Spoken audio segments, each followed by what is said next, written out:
Yeah. So as far as kind of how I approach management, people don't work for me. I work for them.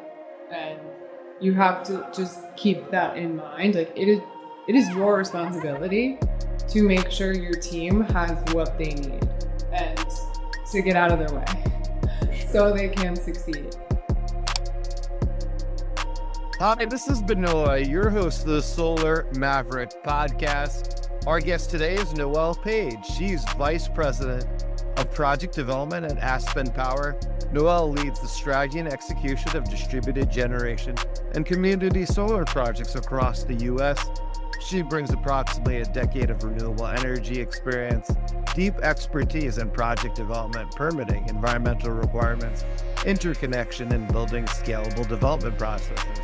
Aspen Power develops, finances, owns, and operates distributed energy projects. In this conversation, we discuss what makes distributed generation market attractive, the biggest bottlenecks facing solar development, and how batteries could reshape the industry over the next several years. Noelle and I first connected through the Let's Share the Sun delegation to Puerto Rico in March of this year, where she participated as part of the Solar Sister Group. We discussed her experience, the importance of increasing women's representation and leadership throughout renewable energy. Let's get into it. Hi, this is Benoy, your host of the Solar Maverick Podcast. I'm really excited to have Noelle Paige. She's the VP of Project Development at Aspen Power. We're here at their beautiful offices here in Midtown Manhattan. Noelle, thank you for making time today. Absolutely. I'm happy to have you. Yeah, definitely. I mean, I think it's amazing to hear like what you've done in the energy industry, and we're going to cover a lot of different interesting topics. Obviously, the Solar Sisters, the trip to Puerto Rico, women in clean energy. Maybe the best way to start is if you could talk about like what, if people are not familiar with Aspen Power, what exactly are you focused on within project development? And two, like you have a very varied background in energy and renewable energy, from solar systems to Onyx to Madison Energy, is that correct? And then No, never Madison. I started at Cypress Creek. Oh, you Cypress Creek. Sorry, I apologize. No, you're good. It's a rap sheet, it is. But yeah, no, thanks so much for having me on your show again. Yes, this is second great. time. Yeah, on Solar I Maverick. hope people don't get sick of me. I'm sure they won't. So I run the project development team here. I started my career in solar with Cypress Creek Renewables. That was 10 years ago. Can't believe that. And then I was at Soul Systems for a few years. Did a very brief stint at Summit Ridge. I loved that team, loved that job, but got an incredible offer from Mary Beth Mendez from Onyx Renewables when she took over as CEO to be the head of project development on her new kind of restructure of the Onyx team. And that's sort of what I always wanted, to run a team, to be the manager, like not really be the best project developer in the world, but to really be a passionate leader and somebody that knows how to manage, because manage is that skill. But so I was there for a few years, and then now I am at Aspen. I'm coming up on 2 years in August. Wow. Yeah, and the team, we do sort of everything from after a deal or a project is identified with a channel partner, a co-developer, and then we're doing a little bit more greenfield strategy right now. Once that's been identified, my team will take it on to go through the milestone payments and the closings and tracking all of that, but also shaping the development and guiding the development so Aspen can own and operate and, of course, finance it. So a lot of my team is talking to the finance team out there, it's talking to policy and sort of guiding our channel partners and our portfolios through our process. And we take it up to development complete. So everything's permitted, the package is tied up. And then our pre-construction team will get it over to the EPCs that eventually mobilize. Yeah, that's, really interesting. I think the key thing with everything is, and you mentioned what you like to focus on is like the management piece, being a leader. Like, what do you think are some of the qualities of like being a leader, and how have you been able to like attract, talent to Aspen? And I guess, like, what are your learnings from the whole process, the past, like, 2 years, I'm sure, flown by, and Aspen has changed a lot, right, within that 2 years as well, right? Yeah. So as far as kind of how I approach management, people don't work for me, I work for them. And you have to just keep that in mind. Like, it is your responsibility to make sure your team has what they need and to get out of their way so they can succeed. And listening, because you have to learn how your team learns, how they listen, how they're motivated, how they perform, how they react, where their weaknesses are, where their strengths are, what they're interested in, what they think they're interested in. And so it's just this like whole deep dive on how each brain functions. But I love it. I love that piece. And I have a fairly young team. A lot of, this is their first job out of college. And so I take that really seriously because I'm setting the bar, and I don't want to be somebody that they look back in 10 years and they're like, God, remember Noelle? Like, I hated working with him. But so that is what I'm just fighting against all the time. But the team is really close. We're very close. We have our chat every day. Half of us are remote, but we're very, very close. I try to come up to New York for a week a month, at least, just to get some FaceTime because we do think that's important. But the flexibility of being remote is also very important. Yes. But yeah, I try to push a culture of learning from one another. And like, there's just no reason for each person to go through and learn a lesson one time, and then just for somebody else 6 months later to be in a similar situation. And so this really, really open communication. And one of my Noelleisms, learn it once, touch it once, do it once. So we can just accelerate our personal growth and our subject matter expertise and, of course, the projects. Yeah, definitely. I mean, I think that's so key, like the perspective of, you're working for them, they're not working for you. And then obviously listening, having people involved, understanding that everyone's unique in their own way and how they learn and do things and process. Also the flexibility too, related to, being in the office and remote, especially, now after COVID, and the younger population too has a preference to not be in the office 5 days a week, where before that was like commonplace. Yeah. I was actually remote before COVID. Interesting. I was one of those. It was rare. It was weird. People were like, what do you mean you work from home? Yeah. I'm like, yeah, I do work from my home. But no, I think the flexibility is great. And like, it's also, if you can't, be as productive remotely, like that's a bigger problem. It's not the fact that you're not in the office. Definitely.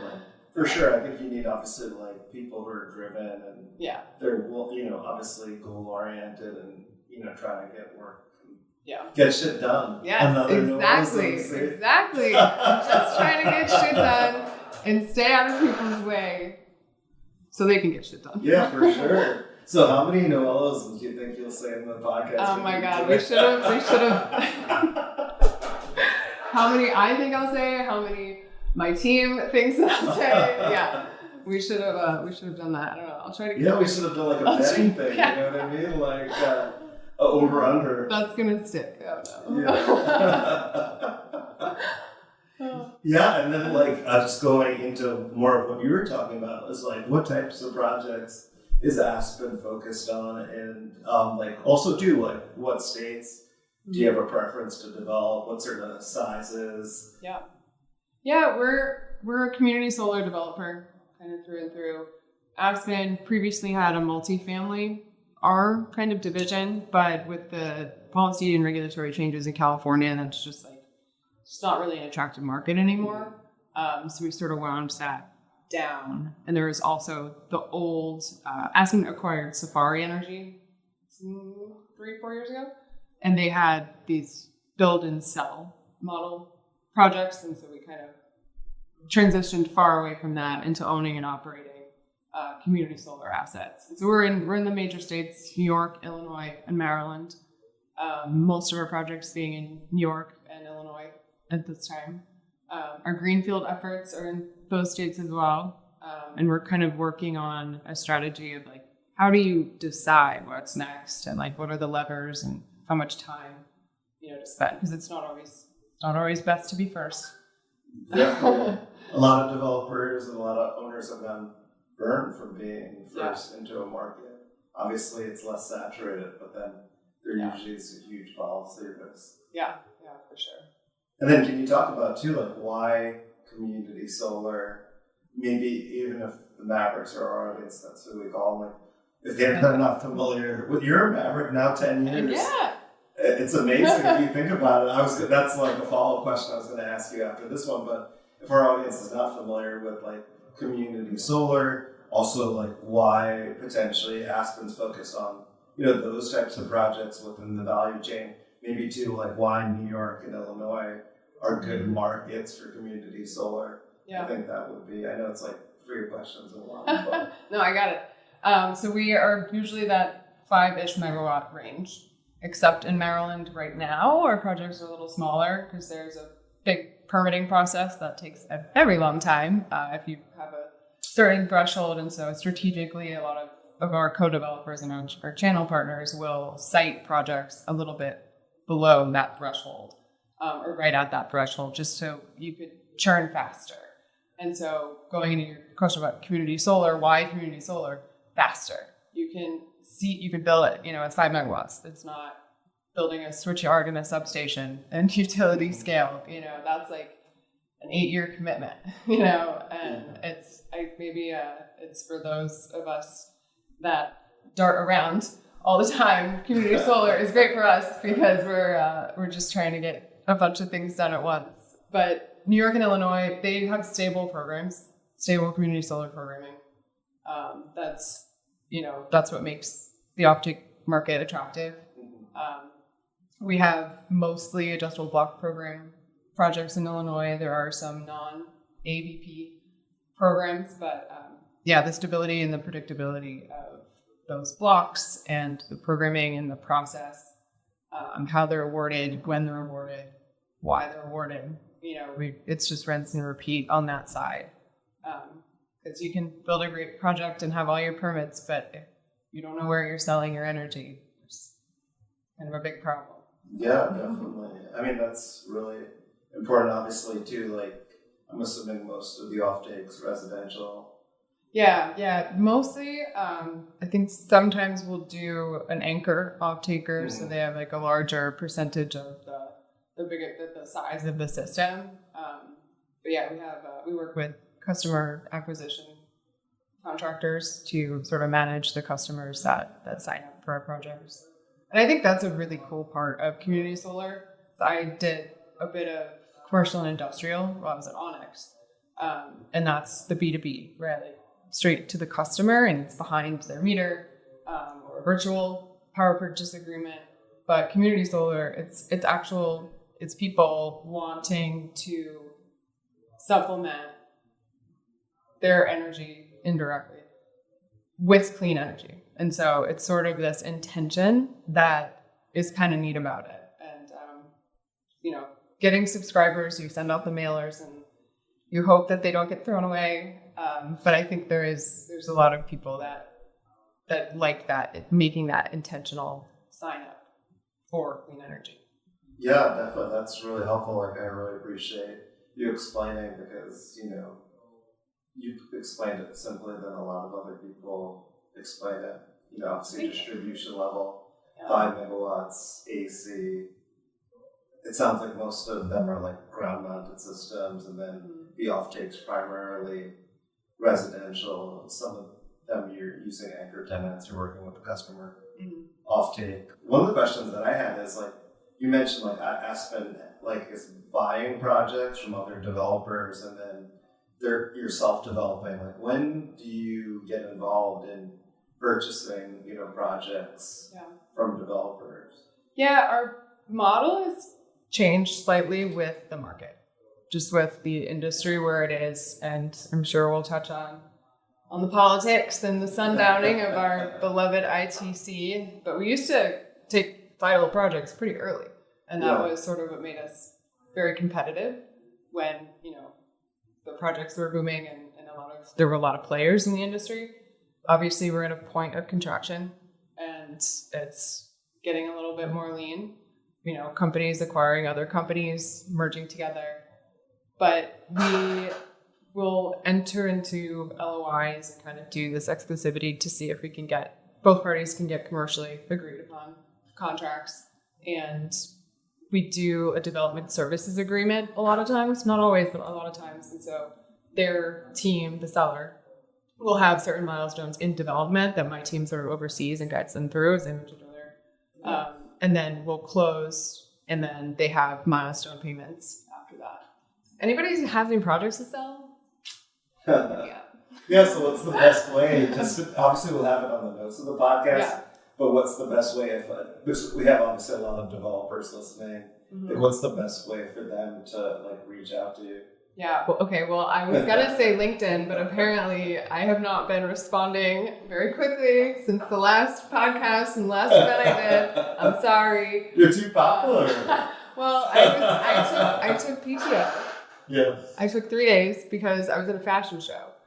And so I was in rehearsals and all that. So I was in that brain for 3 days. So just give me a little time and I will tick through them. But yeah, I mean, we can put my email address down there. It's just inpage at Aspen Power. Okay. And of course, find me on LinkedIn. I will do better. It's now on the record. I will go through them. I promise. I mean, it's challenging, right? Like, there's so many messages. I can't even handle, like, how many messages I'm getting on LinkedIn every day. And, you know, people obviously are spamming and trying to connect. And then they're trying to then, you know, sell you something. And then you're trying to figure out which ones are, like, real messages from people, you know. So, like, I think everyone knows, like, there's so many different forms of communication that people are reaching out and trying to, you know, get your attention. Yeah, absolutely. And I love it when students reach out of like, I don't know what I'm doing, you know, like I'm staring down at graduation, like I'm just trying to reach out. I love that. And I really, really try to make time for at least like a 15-minute like coffee chat. For sure. Because when I was in graduate school, I remember that anxiety 10 years ago, freaking out, and I was changing careers. You know, I was a ballet dancer, and I was entering this corporate kind of unknown territory for me. And I would just sit at Merchandise Mart in Chicago and just ask people if I could buy them coffee and like ask what their job title was, you know, and what kind of companies that they were at, because it was so foreign to me. I was in the arts. I grew up in the theater, you know, and so I didn't know what a consultant did. I still don't really know what a consultant does. But then, you know, I know what questions to ask to find out. Yeah, definitely. I mean, the key thing is asking good questions, right? That's a good consultant, right? Yeah. So that's interesting to me. I know we've talked about this before. It's like, what made you transition more to a corporate career? Like, why energy or renewable energy, or specifically solar? Like, how did that happen like 10 years ago? Yeah. I'm sure it feels like a lot more than 10 years, like how much you've grown. Yeah, it does and it doesn't, you know? I mean, 10 years is a long time. It is, yeah. Thanks. Especially in solar. Sorry. Hey, I'm more than 10 years. I'm like 12 years, 13 years in this. So. Yeah. I started a recycling club when I was in high school, so I've always been kind of that kid of like reduce, reuse, recycle 3 R's. I was in the tie-dye, and I was very aware of that, and littering and the beaches and the icebergs, and I was that kid growing up, in addition to being in a classical ballet school. But I went to a traditional public school, and so I had this sort of double life of ballerina by night, and then, you know, kid that was trying to get people to recycle in the lunchroom by day. But I grew up outside of Pensacola, Florida. And when I was a teenager, I think it was my last summer in that town before moving to Chicago for a dance job, there was the BP oil spill. And so that sort of reinforced my kind of passion and prioritization of just how can we do better for the environment. And I remember my friends making posters, we were protesting, and I saw how bad that disaster was just for the economy. You know, the beach closed that summer, and so many small businesses just done. You know, they lost their entire season. And it's a beach town, right? Like that's that's their dinner, right? Like that's how they survive.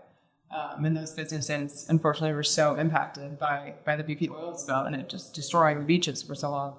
But so it's always kind of been there, and I don't know where it got planted. I don't think my family was particularly, recycle your cardboard, but I don't know. I got it in my head somehow, and so it's always been there. And in school, I did public policy and urban planning, and I love public transit. I love trains. Like I have a collection of like transit passes from every city I've been in the world. Oh wow! It's very nerdy, but I love it. And now like everything's digital, so it's like kind of lost. It's definitely lost like the Metro card or tokens. Yeah, the tokens. Yeah, Chicago had tokens for a while. But yeah, I just sort of like this idea of living and building the built environment in a more sustainable way, because it's about access. It's access to everything: access to energy, access to education, access to jobs, access to other people, and just access to opportunities. And I grew up in a pretty rural area at the time. It's developed a lot, but it took an hour to get to my ballet studio in a car. Oh my gosh, that's so far. Yeah, and it's like so much time is lost. And I always there's a Noelleism.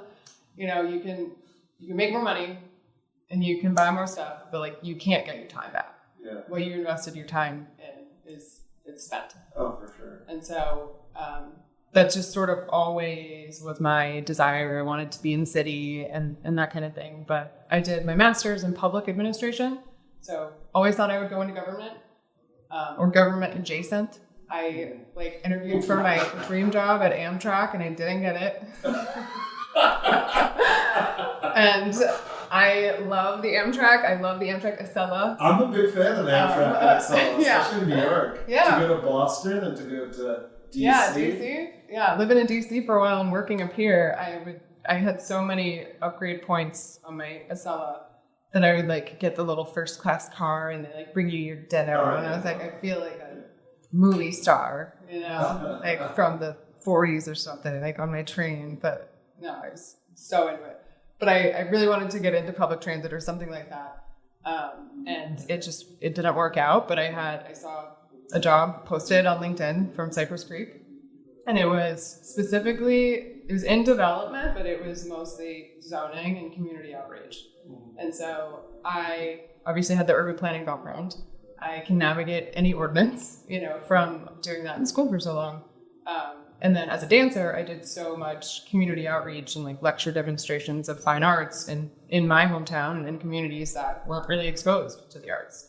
And so it was sort of this perfect theme that I had spent my childhood doing and my early 20s doing, of teaching a very niche subject to a population and demographic that maybe hadn't known anything about it. And so I really just did the same thing with solar. And I was submitting these zoning apps and community hearings and talking to landowners and that kind of thing. And that's how I got into it. I worked for Cypress for a couple of years doing that. And then I moved over to their project finance team, sort of running diligence. I'm very type A. And I love diligence. Got my trackers, I've got my color coded. But yeah, so it kind of all, now looking back, weaves together thematically. But at the time, it felt really random. Ballerina wants to go into public transportation / government adjacent into corporate energy. Yeah. But now it does. There's a common thread there. Yeah, well, that shows that basically having varied and different experiences, you're able to take that and it being valuable in something you would never think it would be, and it is. So, I think that's really interesting to me, and obviously it's clean energy too.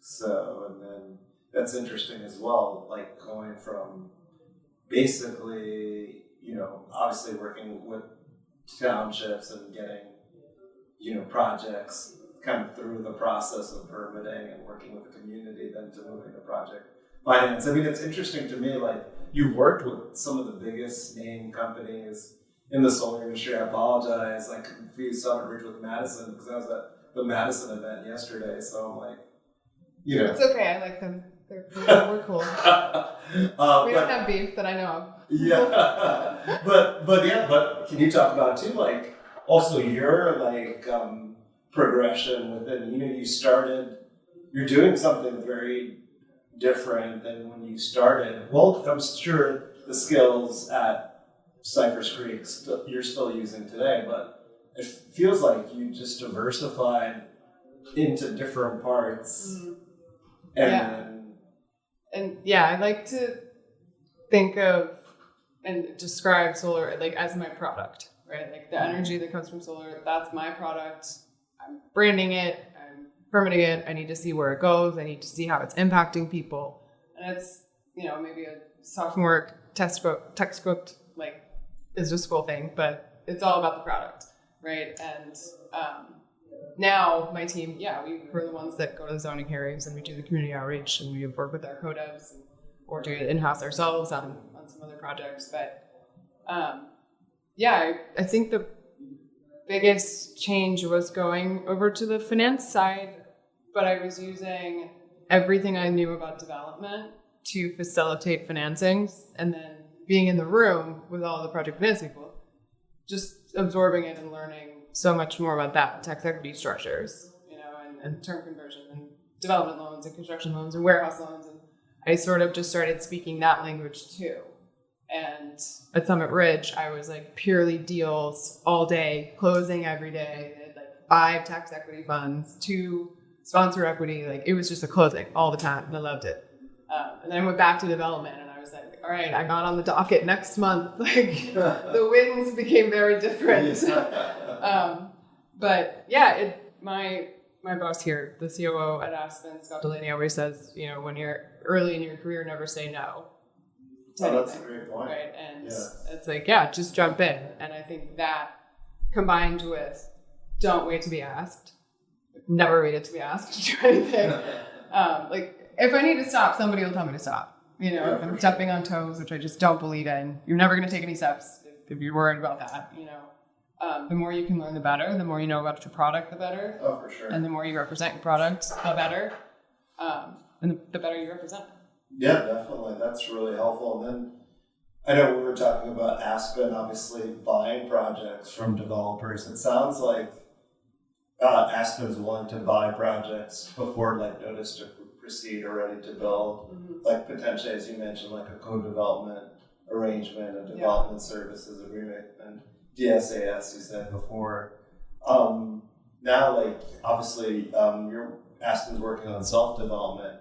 Is it the same sorts of projects like community solar, or is it, I know you mentioned it's in the same markets like Illinois or New York, or is it utility scale, behind the meter, commercial, industrial, or I can't give away all the strategy, Benoy.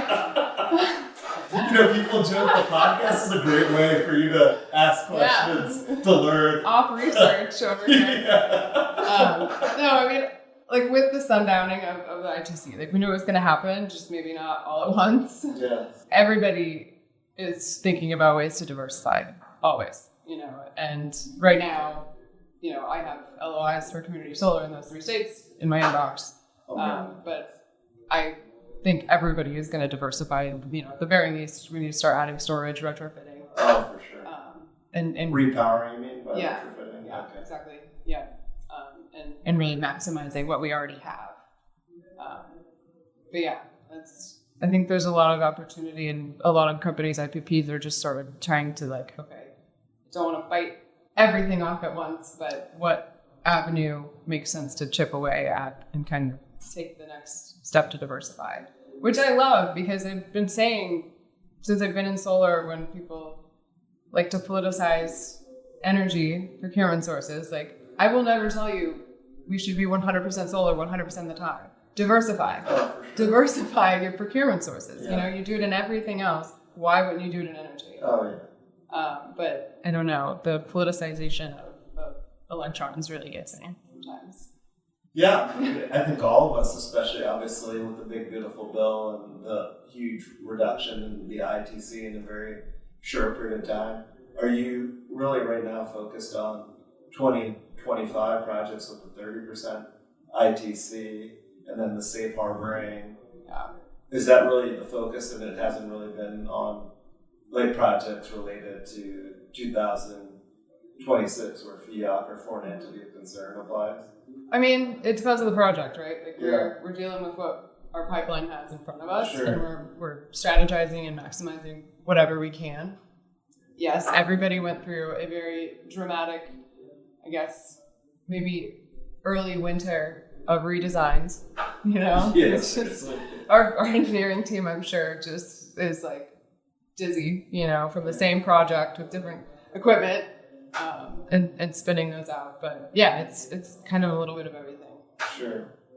That makes sense. And also too, like, the challenges related to that, right? Like going back and redesigning these projects based on qualifying for whatever it's safe harbor or even like fiat, like how has that been, like going back to the utility?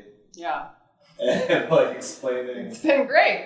Oh, especially, you know, the stale impact studies that get a lot more expensive, you know, a couple years later.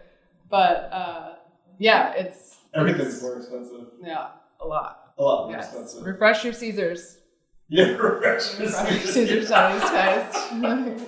So that was for free. Yeah, seriously. Yeah, it's not super easy because it's landowners too. Oh, you know? How do you deal with a lease agreement? Yeah, you got to communicate with your landowner that like, okay, I know I showed you this site plan and you initialed it, but now it's actually going to look a little bit different. Yeah. And maybe it doesn't look that different, but like you need the buy-in, and like you want to make sure that you're communicating what's actually going to be built. The same thing with the jurisdictions and of course the utilities. Major modifications is a bad word, you know, if you're just gonna be waiting a while for the restudy. You change too much equipment too fast or resize it and too much of a difference from your originally applied and awarded projects. So it's very tactical. For sure. And then you mentioned storage. Has Aspen looked at like storage or actively involved in standalone storage, behind the meter storage, so local storage, or all the above? We have a lot of things in the pipeline right now. We don't have any operating. I don't think we have any operating standalone under Aspen, but yeah, we're evaluating several opportunities now for all of the above. And then what can you, it's interesting too, like what trends are you seeing in like clean energy and renewable energy right now in the US specifically, in the markets, or just even in general? I mean, everything changes, I feel like, every 3 to 6 months. Oh yeah. Stay on your toes.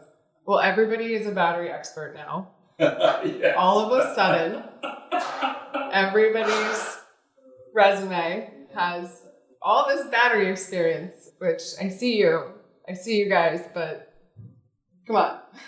But yeah, we have to learn. We have a lot to learn. And, you know, we've had these conversations just this week about a couple of things that we're evaluating. We don't know everything there is to know about something that we haven't done for 5 years, you know, and that's okay. But like, how do we position ourselves with the right partners, you know, to get there?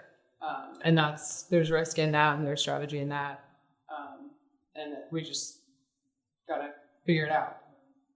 Yeah, definitely. I mean, it's an interesting time. Obviously, everyone's adapting to the new, I guess, paradigm. And obviously, everyone's adding plus storage or setting their storage plus.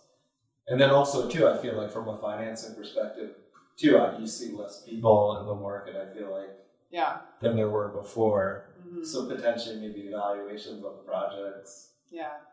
Capital definitely squeezed quite tightly there. I think, unfortunately, you know, all the consolidations were a result of that. But, you know, it's tough to just shrug and say it is what it is, because it's incredibly frustrating to have the whiplash of the ITC and of policy.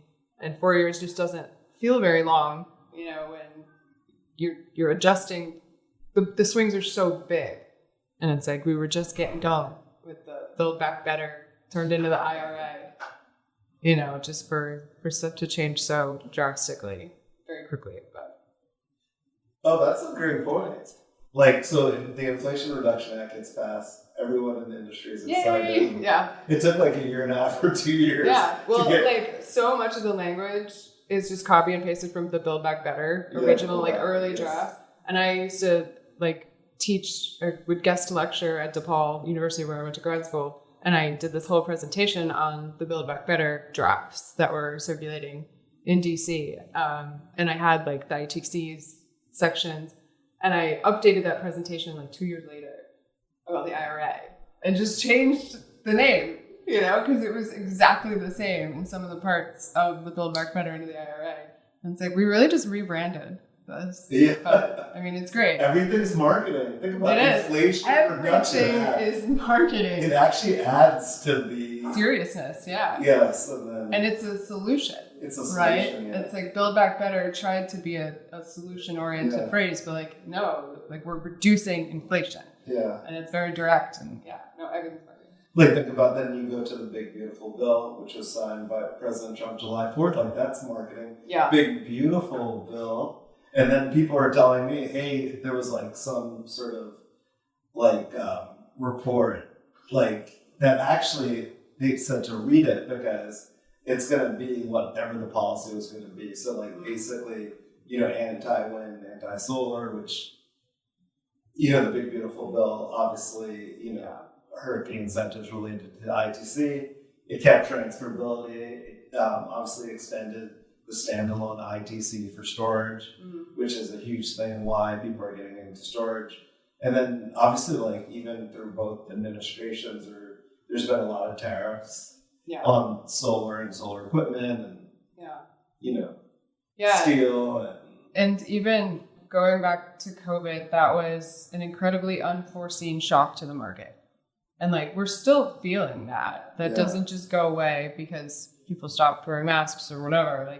The shock to the market is going to have shocks. Yes, and then it's the political administration changes and this big energy is a big sector and, all these political changes in that. And it just kind of seems like our market is shaky from all of these very intense shocks to it. Yeah. Yeah. Not to be economics class over here, but for sure. Yeah, definitely. We should put the board out, supply and demand. But I think that's key. At the end of the day, solar is the cheapest form of energy, the fastest to come online. When you actually include storage, that changes an intermittent fuel source to basically where you can allocate it at any time. And that's a game changer. And obviously, most countries, their policies related to increasing deployment of renewables, specifically, solar and storage, whereas, currently the U.S. isn't, and obviously there's this whole thing related to AI and data centers, and where are we going to get all this energy from? And, obviously I totally agree with you that it's going to be a diversified, fuel source, meaning that there'll be different solutions related to it. But at the same time, too, coal can't compete. Even natural gas will take 10 years to build another. Or so people talk about nuclear. All these things take time, especially with how long it's now taking for community solar, even distribution level projects. Yeah. It's taking a lot longer than people imagined before. It was we could do this. Start from initial development to actually COD 2 to 3 years, and it just keeps taking longer and longer. So that's a really interesting perspective. Is there any other trends that you would like to talk about as well? I think there's a lot of exploration of strategy right now, and for sure. Back to everything is marketing. The rebranding of some of the solar companies that used to be something solar or something renewables. It's now just energy. Yeah. And so people are sort of okay, we're gonna have to diversify and not just be solar, which is terrifying for me because all I know is solar. That's all I know. Even solar. So I'm gonna have to figure something out. Oh, you'll definitely figure it out. It's just different fuel sources. Yeah. It's not that complicated. I feel it's an interesting time. We're all learning a lot. Mm-hmm. I feel with the energy transition, we're going to need a lot of talented people to come in the industry, and it's just really beginning. And even with all the complications we're talking about, solar is still growing exponentially in the U.S. Just surpassed gold for the first time in the U.S. I think with 13% of the total generation in the U.S. and a few years ago it was like 4% to 5%. Yeah. We're going to see it even be more exponential, which is amazing for us who's been in the industry for 10 or more years. It's still early in the whole energy transition, and 5 to 10 years from now, it's going to be so much more exponential than even you and I could imagine. You know? Yeah, it's exciting stuff. It's definitely exciting. Talking about exciting stuff, like we met back in March of 2026 on the Let's Share the Sun trip. You were with the Solar Sisters, and they did their first delegation at Juntas, and obviously there was the ribbon cutting on International Women's Day at the Domestic Violence Shelter. Can you tell the audience, if they're not familiar, like who are the Solar Sisters, and then like I guess the trip obviously that you were a part of, and also too like the engagement and activities as well the Solar Sisters have organized. Yeah, absolutely. I love to say that the girls' trip came out the group chat, you know, and it's I got a text from Aaron Greason, you know, about this program, Let's Share the Sun. We're going to Puerto Rico for Women's Day. Abby Hopper, of course, former president and CEO of SIA. The Solar Sisters concepts came out of a LinkedIn post that she made. And it was after some meeting where she was the only woman in the room, and said it sort of had this really candid post to my Solar Sisters. And it was like this beacon, you know, like we all knew exactly how she was feeling in that moment. And, you know, the comments, the DMs, and she really harnessed all of that energy, no pun intended, of these women coming together. And, you know, as one already full calendar woman does, she organized another event for kind of the Solar Sisters to just have candid conversation and show up as humans and women and people and professionals and everything and all of the above. But so it sort of just grew from there, and she partnered with a lot of organizations like Let's Share the Sun and RE Plus conferences, the RISE conferences. So we could kind of have these micro Solar Sisters meetups, and then she just sort of grew it from there. And I think having the Solar Sisters like branded on this trip with, you know, the pillars of Let's Share the Sun and their mission of providing energy equity and access and help solar for women, it was just a perfect relationship for us to join. There were a handful of us that figured it out in a very short time to make it down to Puerto Rico. But it was an incredible trip, and there's just been so much momentum out of it from all of us, like from those of us Solar Sisters and with the partners as well. We were on a panel at Wood Mackenzie conference back in Denver. And then we did, you know, your fundraiser. We did the podcast with you. Like there's so much momentum, and we just really want to keep it up to start building that in the partnership with Let's Share the Sun. Yeah, and can you also talk too about like the activities that the group has? I know there's like, you know, book club, and then you mentioned the events obviously at different conferences. Yeah. The SIA conferences. Also too, like maybe it'd be helpful to explain like what's the difference between the Solar Sisters and WRISE? Yeah. RISE is certainly, it's a fantastic organization for women in renewables. The Solar Sisters, I think it came about being so organic that it's a little less formal, and RISE does a lot of professional development and leadership development.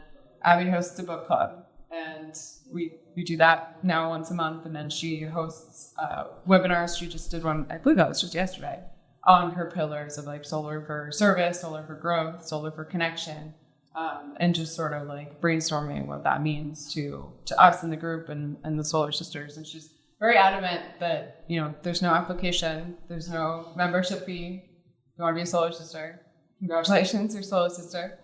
But yeah, I mean, and there's also room for everybody in organizations like this. I think especially professional women well into their careers understand that, you know, there's different circles for different people at different times. And so there's no competition or anything. I was at a national nonprofit called Eco Women. I did my 4 years there and recently rolled off of that. And we partnered with Rise to be like a content partnership, posting with them and kind of being an indirect non-monetary sponsor of theirs. So yeah, there's room for everybody. There's room for all of us to work together. Yeah, definitely. I appreciate you explaining. And then obviously we did a podcast interview, as you mentioned, the Solar Sisters, with Noelle, Erin, Abby, obviously, and Udaji. I'm probably messing up her name. Yeah, UG. Yes, it's UG. So sorry. No, you're right. And you actually are pronouncing it right. So if you really want to learn a lot about the Solar Sisters, it was the first podcast they did. Yeah. You did a great job speaking at the fundraiser that I organized on June 4th about the Solar Sisters. We had a lot of women who were interested in learning about the organization afterwards. We ran out of pins. Abby sent me like 25 pins. Oh, man. Like, God, and I know people have been reaching out to you, which is great, and they've been letting me know. But I haven't responded yet. But as I mentioned, like there's so much going on, and trust me, like it's hard to keep up with everything. But that's it's a great problem to have. Motivated people. Oh, are for a great sure. problem to have. Definitely, and motivated people are key, and it's hard to find people motivated, and they were really motivated after you spoke, and it was amazing to see how many people wanted to speak to you after you spoke at the event. So I know, and I just wanted your donuts from your shop down there. I was like, hold on, these donuts are unbelievable. Yeah, I actually think it's like the best donuts you could get. And we make it fresh. Yeah. So that's great. Yes. So definitely. If you want more. I'm thinking of building a whole business through the donuts. Oh. But the problem is, I have the problem of like, when I can't stop eating them. So like, I'll gain like another 30 to 40 pounds. So it's hard with the donuts. Like, it's just, and those are very like, the 4 flavors, it's addictive, but yeah. No, that was great. That was a great event. The energy, again, no pun intended, and just the momentum coming out of a lot of these events. We're really getting the right people in the right rooms. That's amazing to hear. And can you talk about, being a woman in the renewable energy industry and solar? Obviously it tends to be, male dominated. Like, obviously we have a lot of women who listen to the podcast. Like, how have you been successful in, in renewable? It's now been, keep saying this, I'm not going to say it, but you've been in like several different companies in a corporate environment. I'm sure it was an adjustment, right? Moving from more of an art background to working at a corporate company. And can you talk about like your experiences and like suggestion or advice you have for other women who are in the energy industry? Yeah, absolutely. Your network is everything. And it's not just who you know, it's who knows you. You get so much support from your peers. And, I don't try to pretend like I'm not the only woman in the room. I lean into it a lot of times. And it's like, it's not awkward because it's obvious. And I think it's not really a tactic, but it's just being real and being honest. And, we just had an employee engagement survey, and I was vocal about, my observations about diversity and what I think is possible with partnerships and the right initiatives. But yeah, the network piece is huge. And I, say the girls trip meet at the group chat, because we literally have a group chat and, we'll share frustrating moments. I think it was just a couple months ago where it was like day, however many, of being the only woman in the room, like, listen to what just happened, and we'll share that. And it's grievances, it's frustrations, it's wins, too. And so really creating your network and being open to connecting and supporting is incredibly helpful. And for me, it's been very successful to have my group. And how can we attract like more diversity within the industry? What do you think is the best ways? Yeah. That we can? I mean, $1 million question, but I think just being obvious about it, right? Because people tend to hire themselves.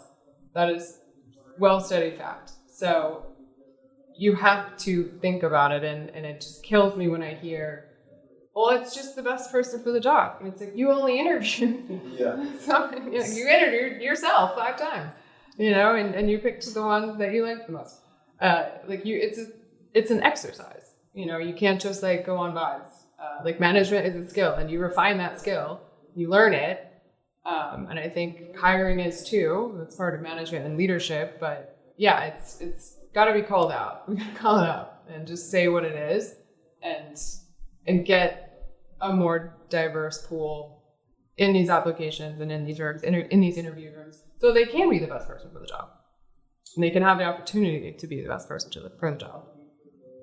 Yeah, that's great. I mean, that's really great feedback. I think we all have to actively, in the industry, obviously promote like a diversity of candidates within the interview process, and obviously, the best candidate for the position at the end will, so that's really, really great advice. And with the energy transition, we'll need so many talented people and a diversity of different backgrounds, obviously gender and other, to be able to be successful with the energy transition. So I appreciate you sharing. And is there anything like we haven't covered that you would like to speak about? I think Chris was pretty thorough. Yeah. Nice job. Oh, anytime. Yeah, I actually if our audience wants to learn more about Aspen Power, or you personally, I know you've already provided, what's the best way for them to do that? Yeah, our website, aspenpower.com. Reach out to me. We'll link my email. The Solar Sisters to solar-sisters, so solar-sisters.org. You can join the email blasts and our book club notifications and stuff like that, and the virtual meetings for that. But yeah, we're around. Great. Yeah, and we'll have that on the notes of the podcast as well. And maybe I thought you could end the podcast interview with the Noellism that you would be. I mean, yeah. So if you don't know the story in Puerto Rico, that first night we all flew in.